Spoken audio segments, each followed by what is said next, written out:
తెలంగాణలో 10 ఏళ్ల తర్వాత కాంగ్రెస్ అధికారాన్ని సొంతం చేసుకున్న తర్వాత సమయం దొరికినప్పుడల్లా బీఆర్ఎస్ నేతలపై ఆపరేషన్ ఆకర్ష్ మొదలుపెట్టింది. అయితే ఆ ఆపరేషన్కు ఇప్పటికే చాలా మంది బీఆర్ఎస్ ఎమ్మెల్యేలు, నూతన సర్పంచులు, కీలక నేతలు చిక్కటంతో వారికి కాంగ్రెస్ ఎమ్మెల్యేలు హస్తం కండువాలు కప్పేశారు.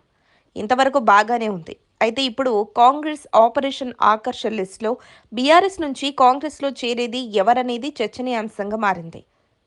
ఈ క్రమంలోనే కొందరు కీలక సీనియర్ నేతలు అధికార కాంగ్రెస్లో చేరేందుకు తాహతహలాడుతున్నట్లు కొద్ది రోజులుగా ప్రచారం జరుగుతోంది. ఈ క్రమంలోనే ఇప్పుడు కారు దిగి కాంగ్రెస్ పెద్దలను ప్రసన్నం చేసుకునే పనిలో పడ్డట్లు సమాచారం. గత కొంతకాలంగా కొందరు గులాబీ పార్టీని వీడుతారనే ప్రచారం జరుగుతున్నా ఇప్పుడు ఆ ప్రచారం నిజమని నమ్మాల్సి వస్తుందంటున్నారు విశ్లేషకులు. ఈ క్రమంలోనే బీఆర్ఎస్ కు మరో షాక్ తగిలింది. ఇటీవల బీఆర్ఎస్ తరపున సర్పంచ్గా గెలిచిన కొలెపాక కవిత, మల్లేశం కారు పార్టీకి గుడ్ బై చెప్పారు.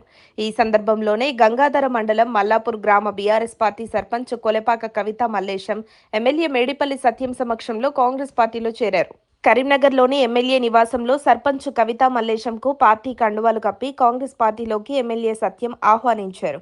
సీఎం రేవంత్ రెడ్డి నాయకత్వంలో 2 ఏళ్లుగా తెలంగాణ రాష్ట్రంలో జరుగుతున్న అభివృద్ధిని చూసి ఇతర పార్టీలకు చెందిన సర్పంచులు, నాయకులు కాంగ్రెస్ పార్టీలో చేరుతున్నారని ఎమ్మెల్యే సత్యం పేర్కొన్నారు. ప్రజా సంక్షేమ కార్యక్రమాలు అమలు చేయడంలో కాంగ్రెస్ పార్టీ ముందుంటుందని, సీఎం రేవంత్ రెడ్డి ఆధ్వర్యంలో తెలంగాణ రాష్ట్రం అన్ని రంగాల్లో అభివృద్ధి సాధిస్తుందని తెలిపారు.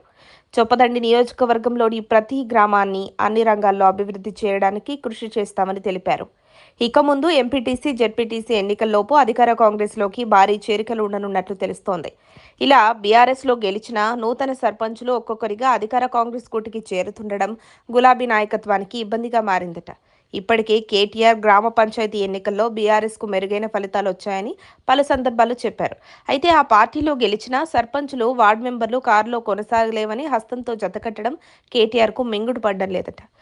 ఇక ముందు ఇంకెవరెవరు కారు దిగి కాంగ్రెస్లో చేరతారో గులాబీ అధినాయకత్వానికి అంతు చిక్కడం లేదట.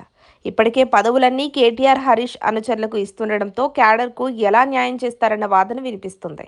దీంతో ఓవైపు క్యాడర్, మరోవైపు బారాస ఎమ్మెల్యేలు ఆందోళన చెందుతున్నారట. మరిన్ని అప్డేట్స్ కోసం మా కాయ్ టీవీని సబ్స్క్రైబ్ చేసుకోండి. మా వీడియో కనుక మీకు నచ్చినట్లయితే లైక్ చేయండి, షేర్ చేయండి. మీ విలువైన అభిప్రాయాలను కామెంట్ బాక్స్లో తెలియజేయండి.